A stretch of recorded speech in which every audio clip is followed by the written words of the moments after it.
우크라이나 수도 키이우. 그곳의 한 교육 정책가가 전쟁과 절망으로 무너진 아이들의 눈빛을 바꾸기 위해 택한 나라는 놀랍게도 한국이었습니다. 자원도 없고 땅도 좁고 전쟁으로 폐허가 됐던 나라. 그런데 그 나라는 세계에서 가장 빠르게 기적을 써냈고 가장 깊게 존경을 받아냈습니다. 총보다 강한 것은 정신이었고 정신을 움직인 것은 바로 한 나라의 기억이었습니다. 그 기억을 따라 아이들에게 미래를 건네준 한 사람. 그리고 그가 처음으로 고백하는 세계를 바꾼 한국 이야기. 지금부터 시작합니다. 저는 안드리 하르첸코입니다. 우크라이나 교육과학부에서 세계사 교과 과정을 담당하던 사람이고 전쟁이 시작되기 전까지는 그저 평범한 행정가였어요. 국제 사례 몇 개 정리하고 교육과정에 맞게 교과서 수정하고 사람들 앞에서 PPT나 발표하던 말 그대로 책상 물림이었죠. 그러던 2022년 2월 24일 모든 게 무너졌습니다. 러시아의 전면 침공으로 키이우가 폭격당하던 그날부터 저는 교육이 뭔지도 살아남는 게 뭔지도 도무지 구분이 안 되는 날들을 살아야 했죠. 전선은 북쪽에서 점점 내려왔고 제가 살던 아파트도 폭격으로 반파됐습니다. 다행인지 불행인지 저는 살아남았지만 제 아내와 8살 된 아들은 그날 저녁 병원으로 옮겨지지 못했습니다. 그게 끝이 아니었습니다. 며칠 뒤 교육부 건물도 파괴됐고요. 남은 건 계단 밑에서 살아남은 학생들의 책가방 하나, 공책 몇 권, 찢어진 세계사 교과서 반쪽뿐이었습니다. 지금 여기선 전기도 끊기고 수도도 안 나옵니다. 총알이 하루에도 수백 발씩 날아들고 전쟁터가 학교가 됐어요. 그날 밤 텅 빈 교육부 자료실 한쪽에 앉아 있었습니다.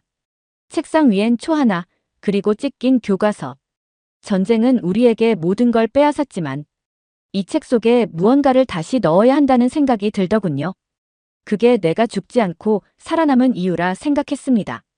무너진 학교에서 다시 가르친다면 우리는 도대체 뭘 가르쳐야 할까요? 수백 명이 죽고 도시가 파괴되고 국민 절반이 난민이 된 이 상황에서 아이들에게 그냥 과거 이야기를 반복할 순 없었습니다. 교과서를 바꾸겠다고 결심은 했지만 도대체 어디서부터 손을 대야 할지 몰랐습니다. 행정망은 끊겼고 자료실은 타버렸고 도와줄 동료들마저 대부분 전선이나 피랑길에 올랐거든요. 남은 건 불 꺼진 사무실, 그리고 메일함 하나. 그래도 가만히 있을 수는 없었어요. 그때부터 저는 전국 곳곳의 자원봉사 교사들에게 연락을 넣기 시작했습니다. 혹시 전쟁 이후에도 아이들에게 가르칠 수 있는 이야기가 있을까요? 답장은 적었지만 한두 개씩 오기 시작했어요. 그리고 며칠 뒤 리비우의 한 여교사가 보낸 메일이 도착했습니다. 안드리 선생님, 우리 반 아이들이 전쟁 중에도 수업을 계속하고 싶어 해서 세계에서 가장 힘든 나라가 어떻게 일어섰는가를 주제로 작은 토론회를 열었습니다. 놀랍게도 절반 이상의 아이들이 한국을 언급했습니다. 한국, 반도체, K-팝, 그리고 삼성 이야기 아냐? 그 정도 이미지밖에 없었죠. 그런데 이상하게도 그날 이후 여기저기서 자꾸 한국 이야기가 들리기 시작했습니다. 하리코프에 있는 한 NGO 교육팀에서도 비슷한 보고가 왔습니다. 며칠 뒤 그 NGO 팀장이 제게 책 하나를 보내줬습니다. 책 제목은 한강의 기적, 수출을 통한 생존. 처음 보는 영어판 교재였지만 안에 들어간 수치는 눈을 의심하게 만들었어요. 1953년 한국의 1인당 국민소득 67달러. 문해율 70% 이상. 산업시설 절반 파괴. 실업률 40%. 쌀 자급도 불가능. 그리고 그로부터 단 20년 후 1977년 국민소득 1000달러 돌파. 세계 10대 수출국 진입. 자급 농업 성공. 조선업, 철강, 반도체 기반 산업화 달성. 뭔가 이상한 나라였습니다. 전쟁이 끝나자마자 시작한 나라라니. 보통 전쟁이 끝나면 폐허가 남고 그 다음엔 혼란과 회복, 정치 다툼이 따라오는데 한국은 그 모든 걸 끌어안고도 전 세계를 향해 수출을 시작했더군요. 그들의 성공이 단지 경제적 성장이 아니라는 생각이 들었습니다. 그건 생존을 위한 싸움, 혹은 전후의 또 다른 전쟁 같았어요. 그리고 가장 인상 깊었던 부분은 따로 있었습니다. 그들은 한국 전쟁을 끝이 아니라 시작으로 썼다는 거예요. 책 한 귀퉁이에 적힌 문장이 마음을 쳤습니다. 전쟁이 끝난 순간부터 한국은 다시 싸우기 시작했다. 가난과 무지, 굶주림과 외면, 그 모든 것들과. 하지만 지금 우리나라에 닥친 상황이 막막하다 보니 저도 모르게 벽을 쌓기 시작했습니다. 그들이 전쟁을 겪었다고요? 우린 지금 전쟁 중인데. 그들이 가난했다고요? 우린 지금 가난도, 안전도, 가족도 다 잃고 있는 중이잖아요. 심지어 머릿속에선 편견까지 따라붙었습니다. 미국의 지원이 있었잖아. 지리적으로 이점이 있었겠지. 시대가 달랐잖아. 우리처럼 도시 전체가 날아간 건 아니잖아. 회의 때에도 자꾸 반론을 달았어요. 한국은 전쟁 끝나고 국민이 단결했죠. 우린 아직 전쟁 중이고 정치적 혼란도 계속되고 있습니다. 이런 상황에선 그 어떤 나라도 롤모델이 될 수 없어요. 하지만 속으론 알고 있었어요. 제가 그렇게 말한 이유는 한국이 너무 부러웠기 때문이었죠. 그들의 교과서를 보고 성장 곡선을 보면서 제가 가장 두려웠던 건 우리도 할 수 있다는 가능성이었습니다. 가능성이 있다는 건 곧 우리가 아무것도 하지 않으면 변명의 여지가 없어진다는 뜻이니까요. 심지어 제가 고등학교 시절 한 번도 배우지 못했던 한국이 이제 와서 우리 아이들의 희망이 된다는 사실이 어딘가 자존심을 건드렸는지도 모르겠습니다. 사무실에 홀로 앉아 교과서, 시안 파일을 들여다보던 밤이었습니다. 그날따라 창밖에서 대포 소리가 유난히 가까이서 울렸어요. 창문이 덜컥거리고 형광등이 깜빡였죠. 지금 이 상황에 뭐가 한국이야 미친 거지. 그 말은 제 속에서 나온 거였습니다. 한국을 교과서에 넣자던 제 아이디어를 스스로 부정하고 있던 거죠. 아이러니했습니다. 한편으론 한국처럼 되고 싶다면서도 정작 한국의 진심 앞에 서면 고개를 돌리고 있는 자신. 그러다 우연히 한국에서 온 한 NGO 관계자가 대피소에서 아이들에게 보여준 짧은 영상을 보게 됐습니다. 한국 전쟁 당시 잿더미 속에서도 아이들이 무너진 나무 위에 책을 펼쳐놓고 공부하던 사진이었죠. 그리고 그 밑에 이런 자막이 있었습니다. 전쟁은 우리를 가난하게 했지만 무식하게 하지는 못했다. 그날은 좀 이상한 날이었습니다. 폭격도 없었고 정전도 없었고 메일함에도 별다른 메시지가 없었어요. 그냥 조용하고 너무 조용해서 오히려 불안한 그런 날이었죠. 조용한 사무실에 앉아 무심코 책상 구석에 밀어뒀던 갈색 봉투를 꺼냈습니다. 며칠 전 주우크라이나 한국 대사관에서 받은 자료였는데 정신이 없어 제대로 펼쳐보지도 않았던 것들이었죠. 앞에는 큼직하게 쓰여 있었어요. 1950년에서 1980년 대한민국 국가재건 사례집. 파일을 넘기기 시작했어요. 처음 나오는 건 1950년 6월 25일. 6.25 전쟁 발발일이었습니다. 이건 알고 있었습니다. 교과서에도 잠깐 나왔거든요. 하지만 제가 모르는 건 그 뒤였습니다. 한국 전 국토의 70%가 폭격당하고 200만 명 이상의 사망자. 서울은 무려 3번이나 점령당하고 탈환당하는 과정을 겪었다고요. 그 와중에 정부 기능도 사실상 마비됐고 피난민 수는 1,000만 명을 넘어섰다고 나와 있었어요. 그리고 한 장을 더 넘기니 그 안에 실린 사진이 눈에 들어왔습니다. 무너진 초등학교 책상 위에 앉은 아이들. 칠판은 깨져 있고 창문은 구멍이 뚫려 있었죠. 그런데 아이들은 정자세로 앉아 책을 보고 있었어요. 우리가 지금 겪는 이 현실. 폭격, 무너진 교실, 공책 하나 들고 교실 대신 지하실에서 수업하는 상황. 그걸 그들도 겪었다는 사실이 머릿속에 박히기 시작했어요. 그뿐만이 아니었습니다. 다음 장엔 이런 문구가 적혀 있었죠. 1953년 한국의 GNI는 아프리카의 가나보다 낮았고 필리핀은 한국의 2배 소득을 자랑했다. 우크라이나의 GNI는 전쟁 전 기준으로 약 4,000달러 수준이었습니다. 전후 피해를 감안하면 그 이하로 떨어졌겠지만 1950년대의 한국과 비교하면 우리보다도 훨씬 밑바닥에서 출발한 셈이더군요. 그리고 또 하나. 박정희 대통령의 필리핀 방문 시 발언이 소개되어 있었어요. 한국도 언젠가 필리핀처럼만 잘 살 수 있다면 얼마나 좋겠는가. 지금의 한국이 그때의 롤모델이었던 필리핀을 훨씬 초월했다는 걸 아는 순간 생각이 멈췄습니다. 이건 동화가 아니었구나. 그들도 우리처럼, 아니, 우리보다 더 무너졌었구나. 그제서야 모든 게 연결되기 시작했어요. 한국이 전쟁을 겪었다는 게 형식적 사건이 아니라 지금 우리가 겪고 있는 것과 똑같은 절망의 실체였다는 걸 그들은 거기서 시작했어요. 그 잿더미 위에서 절망을 시작이라고 부르며 일어났습니다. 그리고 저는 그날 처음으로 진짜 의미의 교과서에 넣는다는 말이 뭔지 알게 됐습니다. 그건 국가 이름 하나 적는 게 아니었어요. 아이들에게 가능하다는 증거를 남기는 거였죠. 그래서 전 그날 밤 책상에 다시 앉아 파일 제일 첫 페이지에 이렇게 적었습니다. 한국, 불가능의 발레이자 재건의 설계도. 그리고 조용히 한 줄을 더 덧붙였죠.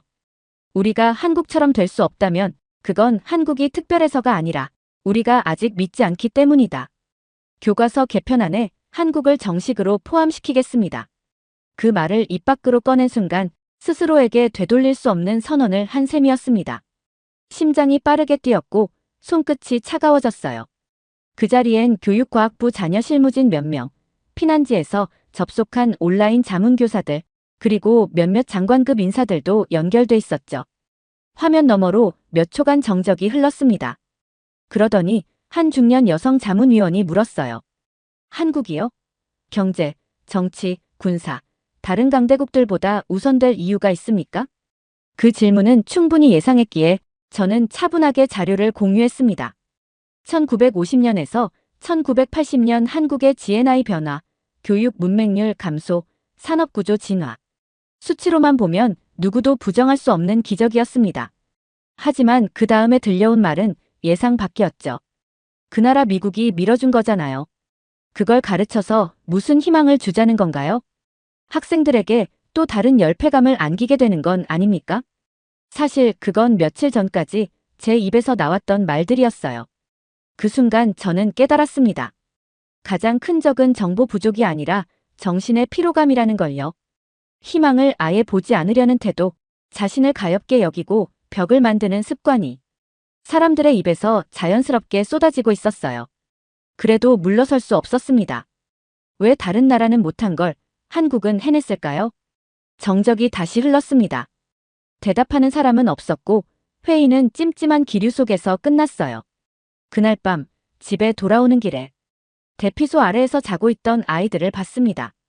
말없이 그 모습을 보며 속으로 생각했습니다. 이 아이들에게는 그 어떤 과거보다 앞으로의 방향이 더 중요할지도 몰라. 하지만 바로 다음 날 또 다른 충격이 찾아왔습니다. 교과서 출판 담당팀에서 연락이 왔죠. 지금 상태로는 한국을 넣는 게 어렵습니다. 이유는 단 하나였습니다. 러시아와의 정치적 외교 관계가 완전히 끊긴 상황에서 한국이 발러 성향으로 분류될 수 있기 때문에 중립적 입장에서 곤란할 수 있습니다. 순간 피가 거꾸로 솟았습니다. 아이들에게 정치 외교를 가르치는 게 아니잖습니까? 우린 국가 재건의 사례를 찾는 거고 한국은 그 대표적 예시 아닙니까? 하지만 그들은 말했습니다. 그게 이상적이긴 한데 현실적으로 조정이 필요합니다. 그날 회의실을 나서며 저는 아무 말도 하지 않았습니다. 그저 한 장짜리 보고서를 주머니에 구겨 넣었죠. 그날부터 한국을 본격적으로 파헤치기 시작했습니다. 단순한 통계나 외교 문서 수준이 아니라 실제 사람들 이야기, 정책의 뒷면, 그리고 그들의 선택들까지. 이건 이제 교과서 개편을 위한 공부가 아니었어요. 우리가 진짜 배워야 할 생존 매뉴얼을 찾는 작업이었습니다. 처음엔 괜찮았습니다. 수출 중심 경제, 철강, 조선, 반도체 산업 성장 구조, KDI 보고서들, 경제개발 5개년 계획의 연속성. 이런 내용들은 논리적으로 정리할 수 있었고 정책 서사로 만들어 수업 단원 구성도 쉽게 나올 수 있었죠. 그런데 이상한 건 그 다음부터였습니다. 한국을 깊이 파고들수록 논리로는 설명되지 않는 것들이 너무 많았습니다. 예를 들어 이런 거였어요. 1965년 1억 7,500만 달러 수출 달성. 당시로선 엄청난 성과였죠. 그런데 그 달성 과정에서 수출 실패 기업은 정부 지원을 아예 끊었다는 겁니다. 성과 없으면 돈도 없다. 이 얼마나 냉정하고 무자비한 원칙입니까? 이 나라, 정부가 무서운 나라였구나 했어요. 그런데 뒤에 붙은 단서에서 다시 멈칫했습니다. 하지만 다음 날 그 실패한 기업에 찾아가 담당 공무원이 이렇게 말했다고 적혀 있었어요. 수출을 반드시 다시 할 수 있는 계획을 가져오면 다시 돕겠다. 지원은 끊었지만 포기하진 않았다는 거예요. 책임은 묻되 기회는 남겨두는 나라. 그 균형감이 너무 낯설었습니다. 그리고 또 하나. 파독 광부와 간호사들. 그들의 기록은 도저히 객관적으로 정리할 수 없었습니다. 눈물, 고통, 언어 장벽, 이방인의 외로움, 그리고 그 속에서도 보내야만 했던 송금, 그들의 희생으로 만들어진 외화 보유액이 한국의 첫 철강 공장 설립 자금이 되었죠. 저는 한동안 그런 나라를 본 적이 없었습니다. 냉정한 시스템이 감정 없는 기계를 만들고 정책은 대부분 단기 성과 중심으로 굴러가는 그런 세계. 그런데 한국은 차가운 원칙과 뜨거운 사람 사이에서 기적을 조립한 나라였습니다. 그리고 결정적으로 한국의 교육 시스템을 접하면서 저는 한동안 말을 잃었습니다. 문해율 1945년 해방 직후 78%, 1970년대 초 12%, 현재 99% 이상. 단 25년 만에 문자 해독률이 세계 최고 수준이 되었고 초등학교 진학률이 95%를 넘은 시점이 1960년대입니다. 전쟁 직후 풀을 캐먹고 있던 사람들이 그 자식에게만큼은 연필을 쥐게 했다는 거죠. 그 집념은 통계로도 언어로도 설명이 안 됐습니다. 그걸 느끼고 나니까 혼란이 왔어요. 그리고 그날 교사들과 온라인으로 진행한 세미나에서 한 분이 말했습니다. 우린 기적이 필요해요. 다들 고개를 끄덕였습니다. 그런데 저는 마음속으로 생각했어요. 기적이 아니라 한국을 갖다 놓자고. 2024년 8월 15일. 이 날짜는 제게 잊지 못할 날입니다. 전쟁 중이라 휴일도 없었고 학교도 문을 닫은 지 오래였지만 그날만큼은 책상에 앉아 고개를 들 수가 없었습니다. 우크라이나 교육과학부 세계사 개정안 제11학년 항목. 그 안에 한국이라는 이름이 정식으로 그리고 뚜렷하게 포함되었거든요. 세계 현대사 단원 6, 한강의 기적, 전쟁 이후 경제 재건과 민주주의 발전의 모델. 단원 제목을 마지막으로 수정하는 순간 손이 떨렸어요. 한 글자 한 글자 입력하면서 이게 진짜 실리는구나 하는 감정이 몰려오더군요. 수백 년 역사 속에서 처음으로 우크라이나 학생들이 한국을 배운다는 사실. 그건 교과서 한 줄이 아니라 한 민족의 절망 속에서 싹튼 희망의 증명이었습니다. 하지만 그 과정은 결코 쉽지 않았습니다. 이 결정이 내려지기까지 6개월. 정책 검토 4차례, 교사 의견 수렴 3회, 정치 외교 리스크 보고서 작성 2회. 심지어 일부 간부는 굳이 이 타이밍에 한국을 넣어야 하냐고 반대하기도 했죠. 저는 끝까지 밀어붙였습니다. 그리고 말했죠. 우리가 넣는 건 한국이 아닙니다. 살아남은 사람들의 이야기입니다. 그 말에 누군가는 고개를 끄덕였고 누군가는 고개를 돌렸습니다. 하지만 결국 결정은 났습니다. 정식 발표는 오전 9시. 문서 상단엔 이렇게 적혀 있었습니다. 본 교육 개정안은 전쟁과 재건, 산업화와 민주화의 총체적 사례로서 한국을 세계사 교과 과정에 추가한다. 이게 끝이 아니었습니다. 단원 말미에 학생 탐구 과제도 넣었습니다. 한국의 대표적 국가 브랜드 삼성, 현대, K콘텐츠 등을 조사하고 전후 재건 과정에서 인적 자원이 어떻게 활용되었는지 발표하시오. 이 과제를 넣으면서 교과서에 작은 주석을 달았습니다. 이 단원은 과거의 기적을 배우는 것이 아니라 당신의 미래를 설계하는 도구입니다. 며칠 뒤 대피소 아래 교실에 들렀습니다. 임시 수업 중이었는데 학생들이 칠판에 적은 주제어들이 보였습니다. 한국의 경제 성장, 베트남 파병과 파독 노동자, 새마을 운동과 교육열, 그리고 맨 아래엔 누군가 굵은 글씨로 이렇게 적어놨더군요. 한국, 우리도 될 수 있다. 그 글자를 본 순간 눈물이 멈추지 않았습니다. 정말로 멈출 수가 없었어요. 이 아이들이 전쟁터에서 외우는 건 총기 모델명이 아니라 재건 이야기였으니까요. 그날 밤 한 동료가 이렇게 말했어요. 이거 정말 실린 거 맞아? 농담 아니지? 저는 보여줬습니다. 11학년 세계사 2024년 개정안 단원 6, 한국. 교과서에 한국을 실었다고 끝난 건 아니었습니다. 오히려 그 다음부터가 진짜 시작이었어요. 학생들의 반응을 지켜보며 저는 교사들에게도 한국을 설명할 수 있어야 한다는 책임감을 느꼈습니다. 그런데 어느 날 마침 한국 대사관에서 교류 자료로 보내준 KDI 한국경제교육 영상 시리즈가 도착했습니다. 교육부 승인 직후였기에 적절한 사례 자료로 사용될 수 있겠다고 생각하고 그중 하나를 먼저 틀어보았죠.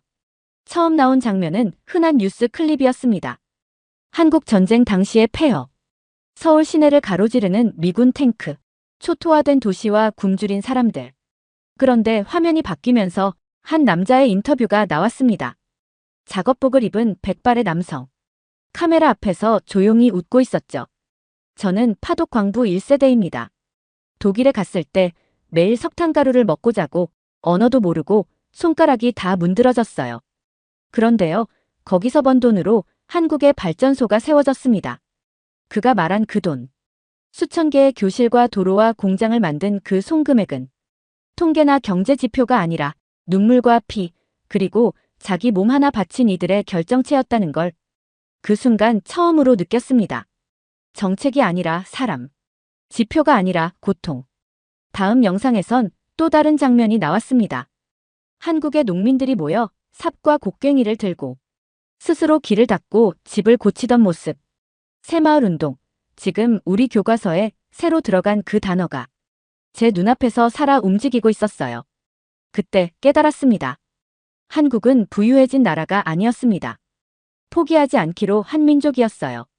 그 순간까지 남아있던 편견이 산산조각이 났습니다. 미국이 도와줘서 가능했겠지. 한국은 특별했겠지. 이런 말들은 그들의 눈동자 하나 앞에서 모두 무너졌습니다. 그건 기적이 아니었습니다. 인간이 만든 인간의 결과였습니다. 그리고 동시에 제 자신에 대한 또 다른 편견도 깨졌습니다. 나는 공무원일 뿐이야. 나는 누군가의 인생을 바꿀 수 없어.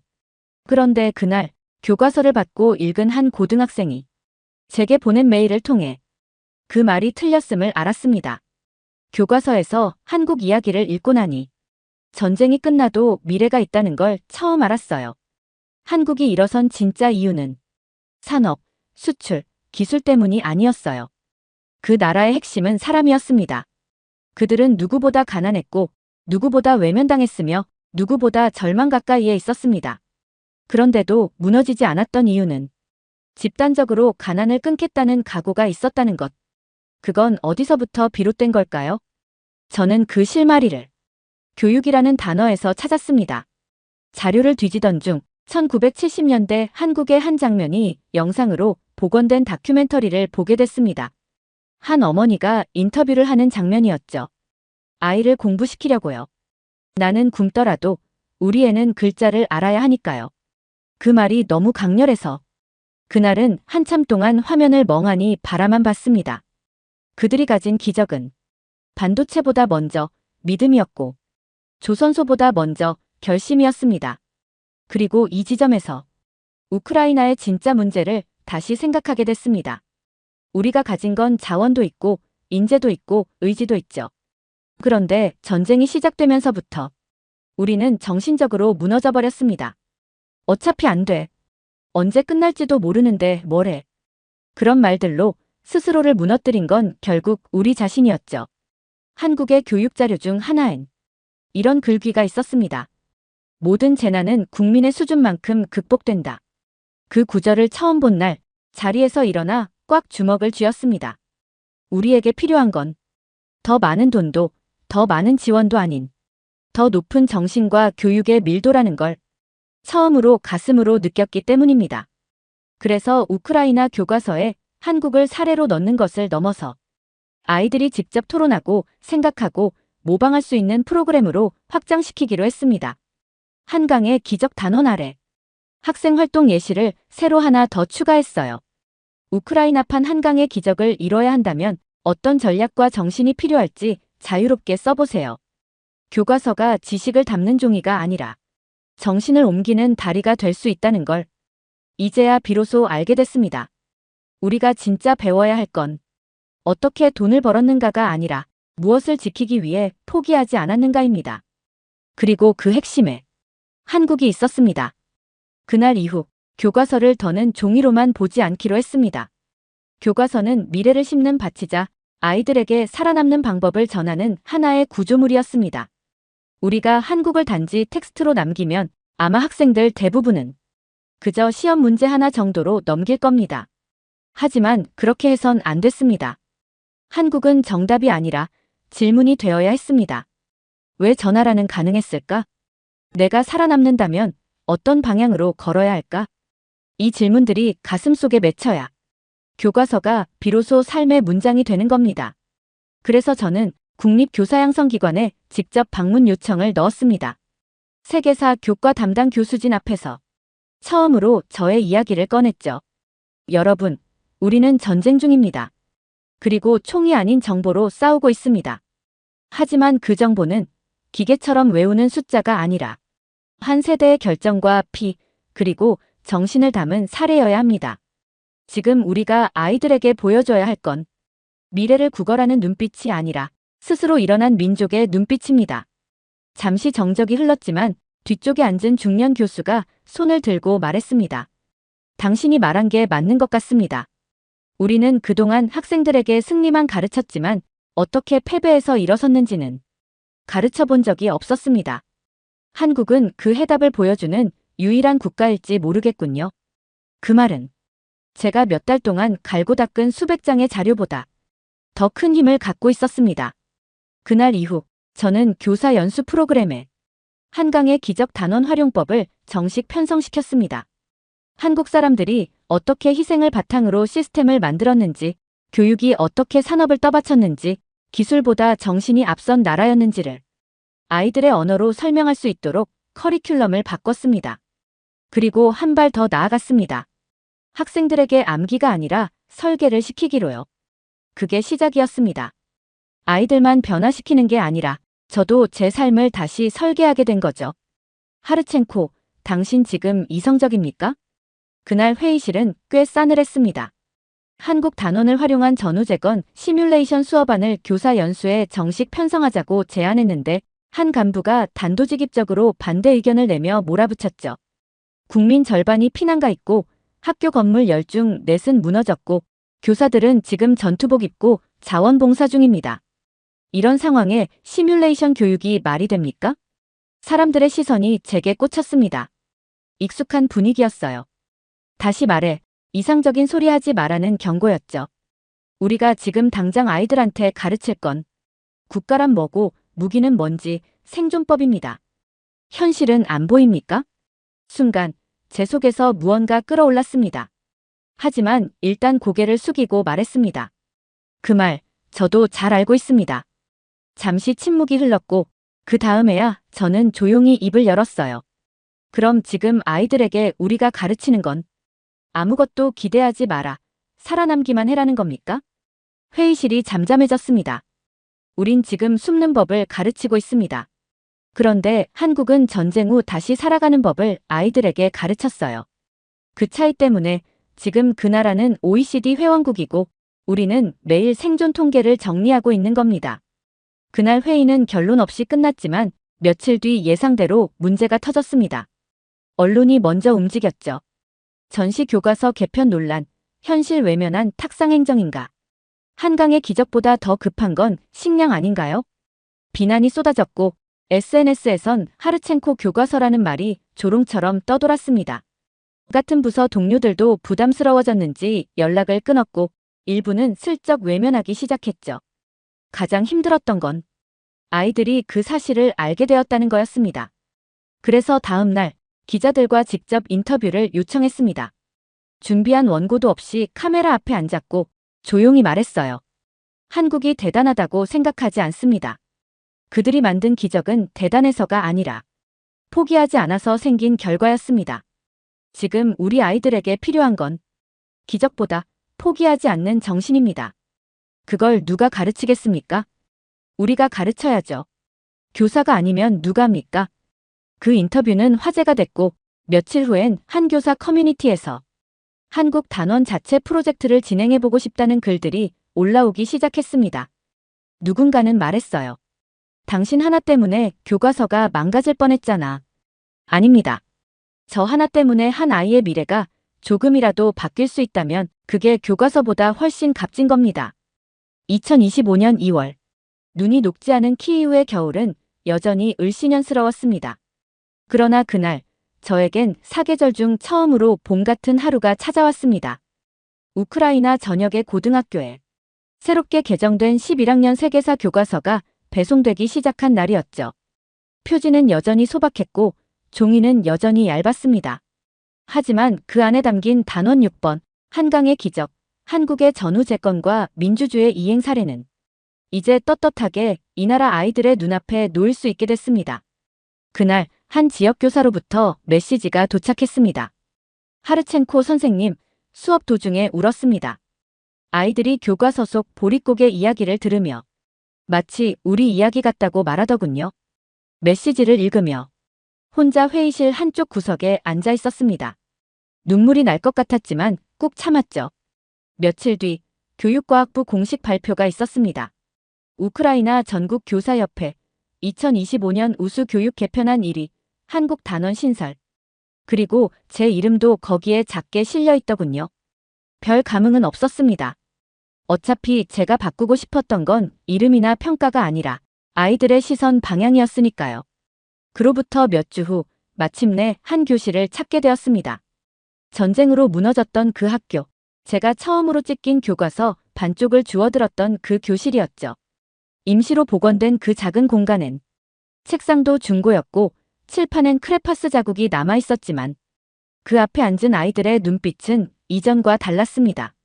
우리가 한국처럼 될 수 있을까?가 아니라 우리는 어떻게 우리 방식으로 일어설까? 라는 질문을 하기 시작한 눈빛이었죠. 그날 수업 마지막에 한 학생이 손을 들었습니다. 선생님, 한국이 성공한 이유는 뭐라고 생각하세요? 잠시 고민하다가 이렇게 대답했습니다. 포기하지 않은 사람들이 서로를 밀어준 덕분이에요. 그리고 그 정신은 한국 사람만 갖고 있는 게 아닙니다. 지금 이 교실에도 있어요. 아이들은 조용히 고개를 끄덕였고 그날 교실 안엔 묘한 정적이 감돌았습니다. 그게 바로 희망이라는 감정이 처음 자리 잡는 순간의 공기였는지도 모르겠습니다. 얼마 전 외신 기자가 저에게 인터뷰 요청을 했습니다. 한국을 교과서에 넣은 결정, 지금도 후회하지 않습니까? 저는 한국을 가르친 게 아닙니다. 한국을 통해 살아남는 법을 함께 배운 것뿐입니다. 그 기자가 마지막 질문을 했습니다. 하르첸코 씨, 앞으로 아이들에게 어떤 메시지를 가장 전하고 싶으신가요? 아이들에게 이렇게 말하고 싶습니다. 전쟁은 우리를 뺏었지만 희망은 우리가 선택할 수 있다. 한국이 그걸 증명했고 너희가 다음 주자가 될 수 있다. 그리고 마지막으로 제가 직접 만든 교사용 지도서 제일 마지막 장엔 이렇게 적어두었습니다. 기적이란 한 사람이 절망을 이겨내는 순간부터 시작된다.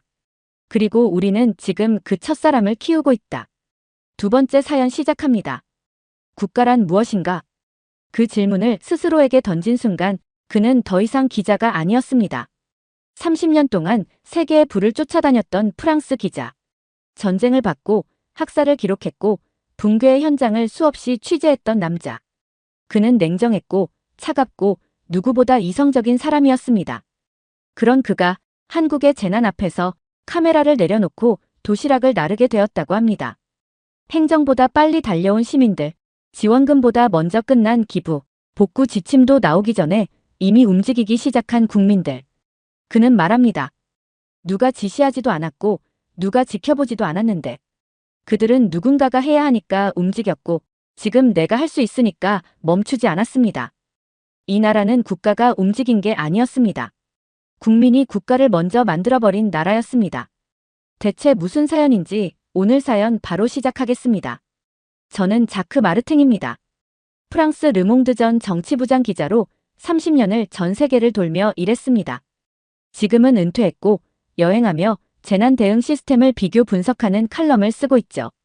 얼마 전 일본 지진 현장을 다녀온 뒤 한국의 위기 대응이 예외적이다는 평가를 듣고 서울에 잠시 머물며 그 차이를 취재하기 시작했습니다. 서울 종로의 작은 커피숍, 그날도 평소처럼 기사를 정리하고 있었습니다. 그런데 TV 자막 한 줄이 저를 멈춰 세웠습니다. 경북청도 산불, 강풍 타고 영양청송안동까지 번져. 처음엔 흔한 지역 화재라고 생각했어요. 그런데 15분도 지나지 않아 자막이 또 바뀌었습니다. 피해 면적 역대 최대 전국 소방동원령 2호 발령. 이쯤 되니 가만히 있을 수 없었어요. 재난을 취재하는 사람이 현장을 보지 않고 책상에 앉아 있다는 건 직무유기나 다름없거든요. 바로 강릉행 KTX를 예매했습니다. 열차를 탔을 때 사람들은 조용히 앉아 있었지만 각자의 휴대폰 화면은 유난히 분주했어요. 대부분의 사람들이 산불 뉴스를 보며 걱정하고 있었고 SNS에는 물류 봉사자 모집, 차량 공유, 기부처 안내 같은 글들이 실시간으로 올라오고 있었습니다. 무언가 이상했죠. 정부가 재난 대응 브리핑을 하기 전에 국민들이 먼저 행동한다고. 제가 뉴스를 보고 있는 중년 여성에게 물어보자 그녀는 이렇게 말했습니다. 뉴스 보고 기다리다간 다 타요. 그 말에 저는 멍해졌습니다. 누가 시키지 않았고 조직도 없고 명령 개통도 없는데 시민들이 먼저 움직인다고. 강릉역에 도착하자 땀이 났습니다. 물리적인 더위 때문이 아니었습니다. 수많은 사람들이 물을 나르고 있었고 어느 트럭에는 생수 박스가 수십 개 쌓여 있었어요. 다가가 말을 걸었습니다. 혹시 시청에서 나온 조직이신가요? 그러자 한 젊은이가 웃으며 말했죠. 아니요. 그냥 우리끼리 움직인 거예요. 유럽에선 재난이 터지면 항상 정부가 뭘 했는가를 따지죠. 하지만 여기선 정부가 하기 전에 국민들이 먼저 하고 있었습니다. 편의점에 들러 생수 한 병을 집어들었습니다. 계산하려 하니 점원이 말했어요. 산불 피해자나 봉사자시면 무료입니다. 그게 아니라 외신 기자인데. 점원은 미소 지으며 대답했습니다. 기자분들도 가져가셔도 됩니다. 말없이 계산대 앞에서 고개를 끄덕였습니다. 이 나라는 대체 뭐지? 생수를 들고 곧장 산불 진화 현장 근처로 향했습니다. 공식적으로 취재 허가를 받기 전이었지만 언론인이라면 땅에 닿아야 진짜 냄새를 맡을 수 있죠. 강풍에 날린 연기 냄새는 바닷가 소금기와 섞여 기묘한 냄새를 풍기고 있었습니다. 그리고 그 냄새보다 더 충격적인 건 그 누구보다 먼저 도착해 있던 사람들이었습니다. 그들은 군인이 아니었고 공무원도 아니었습니다. 모두 사복 차림의 일반 시민들이었어요. 도시락 상자를 차에서 내리고 생수 박스를 맨손으로 나르며 손수 만든 입간판을 세워두고 있었습니다. 산불 구호식품 배급소, 피난민 무료 충전 서비스. 제가 가까이 다가가자 한 여성이 물티슈를 손에 쥐어주며 말했습니다. 연기 많이 마시면 눈 맵고 숨 막혀요. 입도 가려야 해요. 그녀는 이름도 소속도 밝히지 않았습니다. 심지어 언제부터 여기 계셨어요? 라고 묻자 그게 중요하진 않아요. 필요한 게 뭐예요? 라고만 답했습니다. 그 말이 귀에 오래 남았습니다. 누가, 언제, 왜가 중요한 게 아니라 지금 누가 필요한가만 존재하는 현장이었어요. 그날 오후 한 트럭 뒤편에 도착했습니다. 아침에 서울역에서 올라온 중년 남성들이 운영하는 간이 주방이었어요. 가게 닫고 왔어요. 그 말을 들은 저는 반사적으로 물었죠. 손해는 크지 않으세요? 그는 젓가락으로 주걱을 바꿔들며 말했습니다. 이런 날 안 도운 건 평생 후회할 것 같아서요. 처음엔 감탄이었지만 점점 설명되지 않는 불편함이 마음에 스며들기 시작했습니다. 도대체 이 사람들은 왜 이렇게까지 하는 걸까? 누가 보상해주는 것도 아니고 미디어에 나올 것도 아닌데. 강릉시 외곽 쪽 주택이 무너진 동네 근처엔 긴급 전기복구라고 적힌 밴이 세워져 있었습니다. 한 60대 기사분이 땀범벅이 된 상태로 작업 중이었어요. 전기 없는 집은 밥도 못 해먹고 아이들 울잖아요. 이런 거라도 도움이 돼야죠. 메모를 멈췄습니다. 이런 이야기들은 논리로 정리되지 않는 종류의 행동이었습니다. 현장에는 아무 지시도 없고 제복도 없고 돈도 없는데 이 사람들은 거대한 유기체처럼 움직이고 있었어요. 저녁이 되자 구조 헬기와 군 차량이 본격적으로 진입했습니다. 하지만 그보다 훨씬 전 이미 이재민들은 도시락을 받아먹고 있었고 아이들은 자원봉사자가 들려준 동화책 앞에서 웃고 있었습니다. 이 나라에서는 정부가 늦은 게 아니라 국민이 너무 빨랐던 겁니다. 해가 지고 임시 대피소 천막 아래에서 한 여고생이 충전기를 나눠주는 걸 봤습니다. 전 이 근처 살아서요. 엄마랑 같이 나온 거예요. 이 작은 소녀는 자신이 얼마나 거대한 무게를 짊어지고 있는지도 모르고 있었습니다. 그 모습에 저는 잠시 말을 잃었어요. 프랑스에도 이런 청소년이 있을까? 그 생각이 뇌리를 스쳤습니다. 그리고 그날 밤 더 이상 이 현장을 재난이라고 부르지 않기로 했습니다. 이건 국가의 실패가 아니라 국민이 만들어낸 또 하나의 질서였기 때문입니다. 단 하나 여전히 알 수 없는 게 있었어요.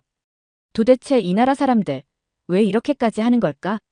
강릉시 남양리 산자락은 온통 재가 되어 있었습니다.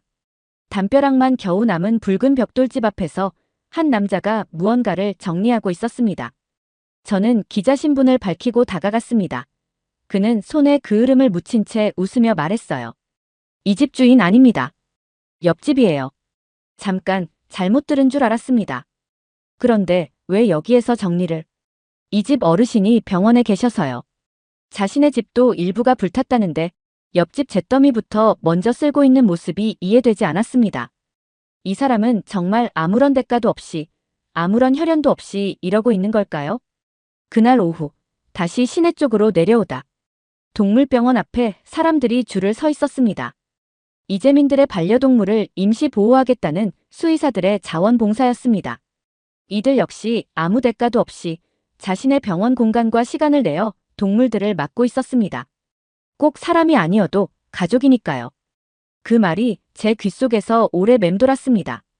누구 하나 이 모든 일을 좋은 일 했다고 자랑하거나 드러내지 않는 분위기도 인상적이었어요. 프랑스라면 SNS에 사진부터 올렸을 겁니다. 여긴 달랐습니다. 아무도 주목받으려 하지 않았고 모두가 그저 필요한 일을 하고 있었죠. 저녁 무렵 임시 급식소 앞에서 도시락 배달을 마친 중년 부부를 만났습니다. 두 분 모두 자영업을 한다고 했는데 이틀째 가게 문을 닫고 봉사활동 중이라고 했어요. 장사는 나중에 해도 되지만 이분들 밥은 지금 필요하잖아요. 조심스레 물었습니다. 혹시 이 근처에 가족이나 친척이 계신가요? 아니요. 전혀 없어요. 그런데 왜 이렇게까지 하세요? 남편분이 한참을 뜸들이고 말했습니다. 글쎄요. 그냥 돕고 살아야죠. 세상 혼자 사는 거 아닌데. 그 한마디에 얼어붙은 듯 가만히 서 있었습니다. 이 나라에선 피해를 입은 당사자만 도와야 한다는 개념 자체가 없었습니다. 그저 어려운 사람이 있으면 돕고 그게 누구든 내가 아니어도 괜찮다는 감정으로 움직이고 있었던 겁니다. 돌아오는 길, 강릉 아레나 임시 대피소 앞에 섰습니다. 이미 대안적 10자사와 수십 명의 자원봉사자들이 모여 있었고 이재민들은 조용히 줄을 서서 도시락을 받아가고 있었습니다. 그날 새벽 서울에서 내려온 경기도 자원봉사센터 차량이 도착했고 지방에서 올라온 고등학생 봉사단도 함께 어깨를 맞대고 일하고 있었습니다.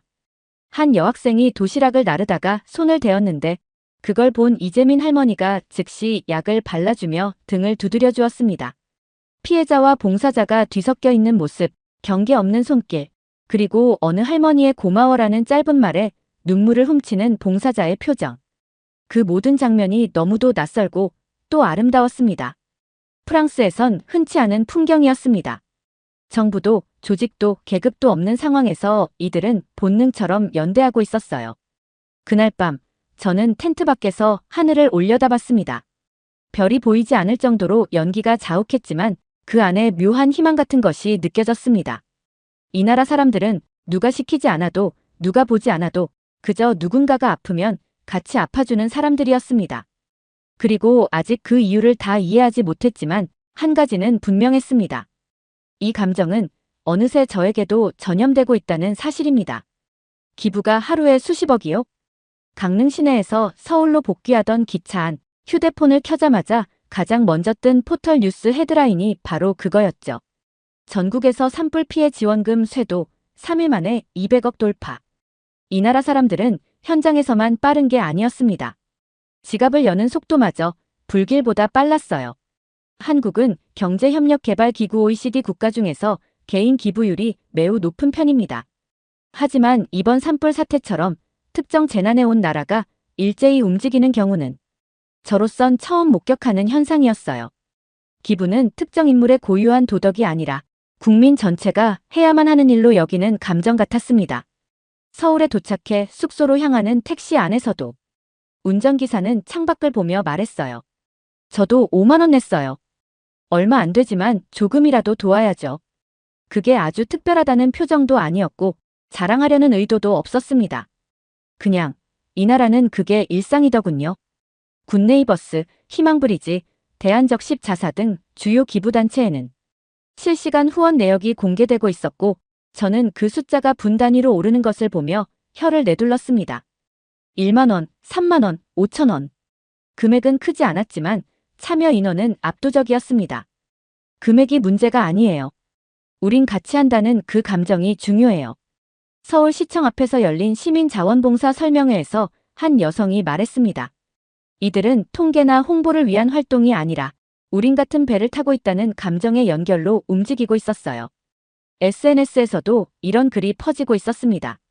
기부는 체인입니다. 누가 시작하면 우리는 이어붙입니다. 할 수 있는 만큼만 하세요. 1,000원이 모이면 산이 됩니다. 처음으로 깨달았습니다. 한국에선 기부란 단어 자체가 경쟁이 아니라 연결의 도구라는 걸요.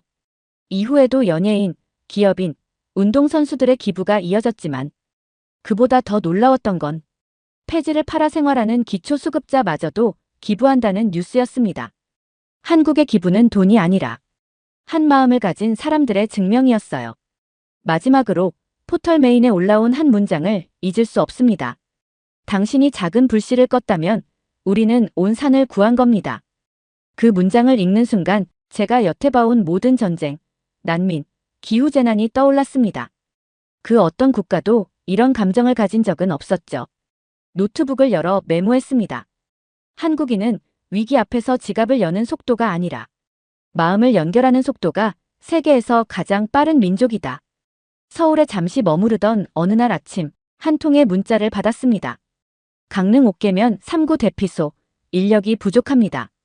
이 메시지는 제가 가입했던 비공식 재난 대응 채팅방에서 온 것이었어요.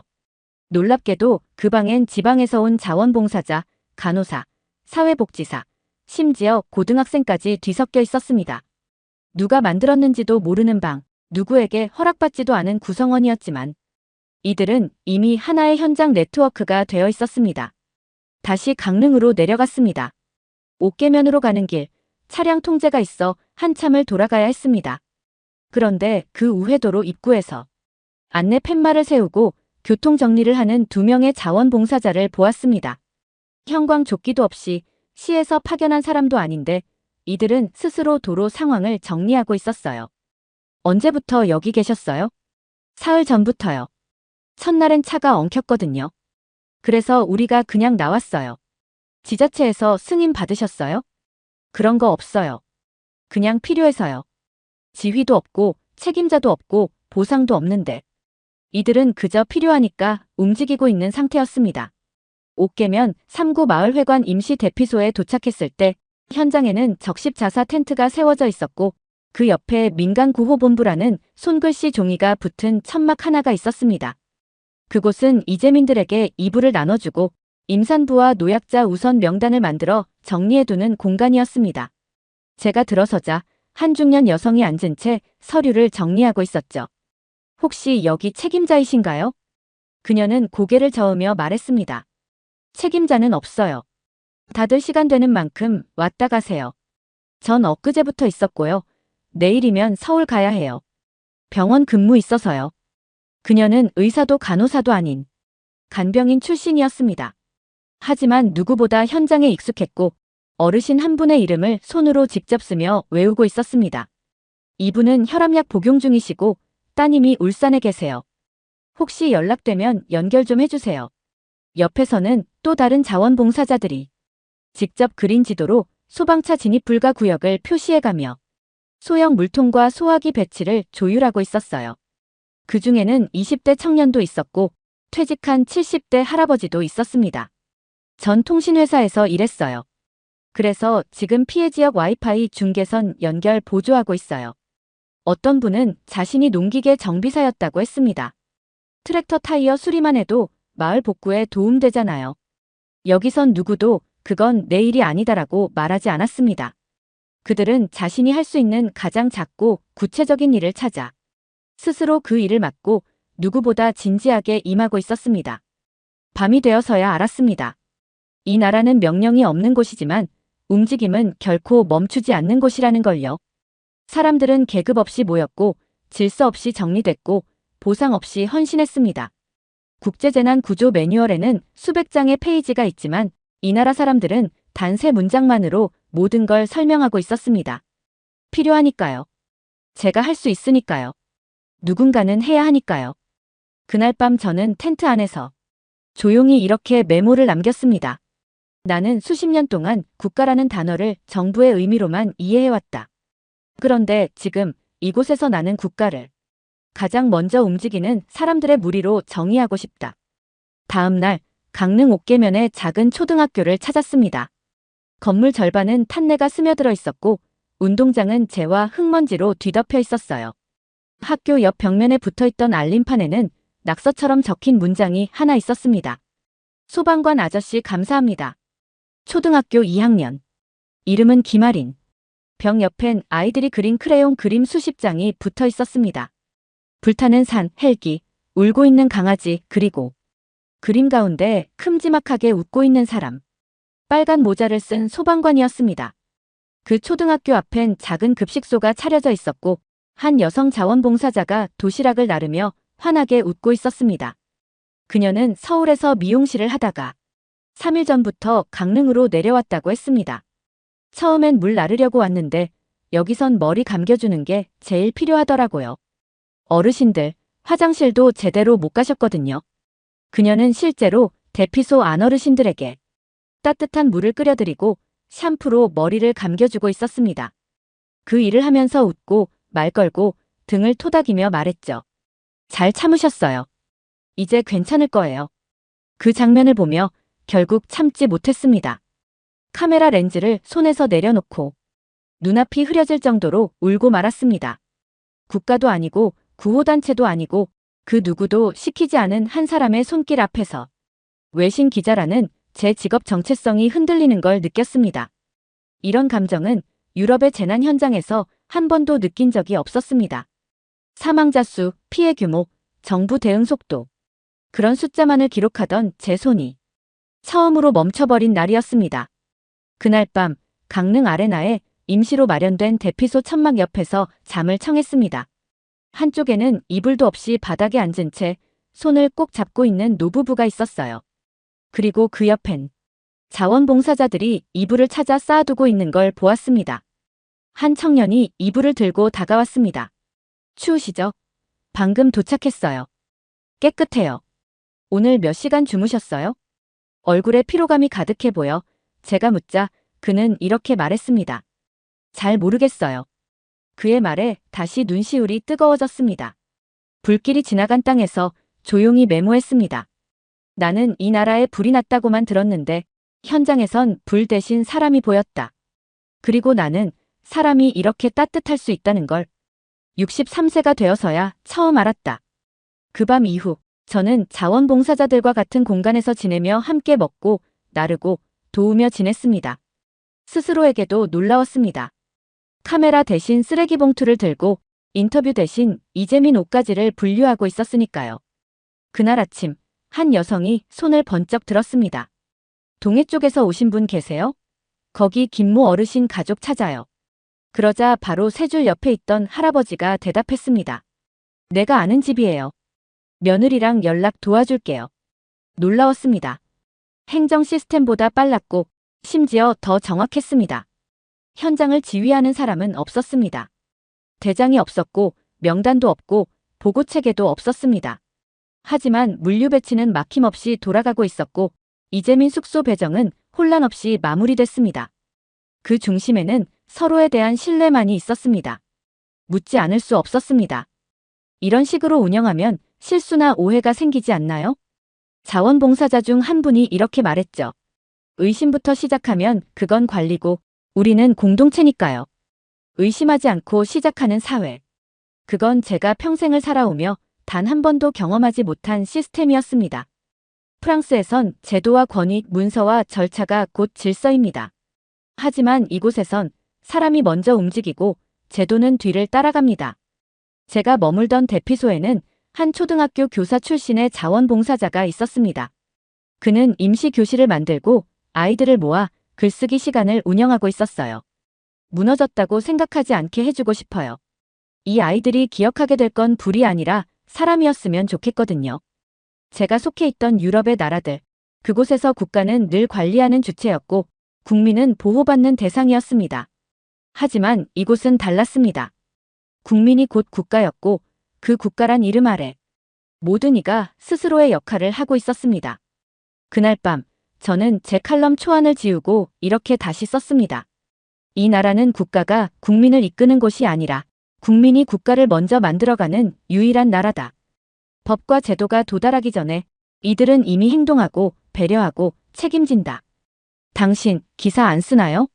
강릉역에서 서울로 돌아오는 KTX 안 제 맞은편에 앉은 어떤 봉사자가 물었습니다. 그는 대피소에서 저와 함께 봉사하던 사람이었고 기자라더니 요즘 왜 조용하냐는 농담을 던졌습니다. 말없이 웃었습니다. 그리고 속으로 대답했죠. 쉽게 쓰지 못하겠다고. 그동안 너무 쉽게 써왔던 것 같았습니다. 사망자 수, 피해 면적, 복구 예산, 숫자와 지표로만 구성된 기사. 하지만 한국에서 본 건 그 어떤 통계에도 담기지 않을 사람의 이야기였습니다. 서울로 돌아와 노트북 앞에 앉았을 때 손이 떨리는 걸 느꼈습니다. 지금까지 수백 건의 특집 기사를 작성했지만 이토록 쓰기 어려운 글은 처음이었습니다. 무엇부터 써야 할까? 불길, 이재민, 구조작전. 아니었습니다. 사람부터 써야 했습니다. 뜨거운 라면, 국물을 넘기며 맛있다고 말하던 할머니, 화상을 입고도 묵묵히 불을 끄는 소방관들, 이름도 모르는 아이의 도시락을 챙기던 동네 아저씨.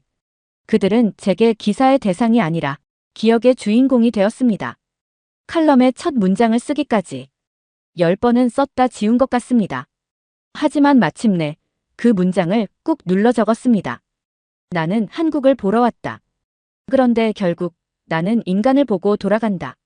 그 뒤로는 거침이 없었습니다. 저는 불길보다 먼저 달린 자원봉사자들의 발걸음을 썼고 밤을 지새운 봉사자들의 굳은 손을 썼고 아직도 대피소에 남아 도시락을 나누는 평범한 사람들의 얼굴을 써내려갔습니다. 그리고 마지막으로 이 나라 사람들의 본능에 대해 기록했습니다. 누구도 시키지 않았는데 움직였고 보상도 없는데 책임졌으며 박수보다 더 귀한 연대를 일상처럼 보여준 한국이라는 집단의 기이한 아름다움을요. 며칠 후 제 칼럼은 프랑스 주요 일간지 일면에 실렸고 국가란 무엇인가라는 제목 아래 수많은 공유가 이어졌습니다. 댓글 중 하나가 눈에 들어왔습니다. 이런 국민이 있는 나라라면 정말 전쟁도 이겨낼 수 있겠네요. 그 말에 조용히 고개를 끄덕였습니다. 한국은 전쟁을 피해서 강해진 나라가 아니라 고통을 껴안아 단단해진 나라였어요. 얼마 전 방송사에서 인터뷰 요청이 들어왔습니다. 외신 기자가 본 한국의 재난 대응이 주제였죠. 카메라 앞에 앉은 저는 이렇게 말했습니다. 제가 본 건 정부 시스템이 아니었습니다. 그 무엇보다 먼저 움직인 건 국민이었죠.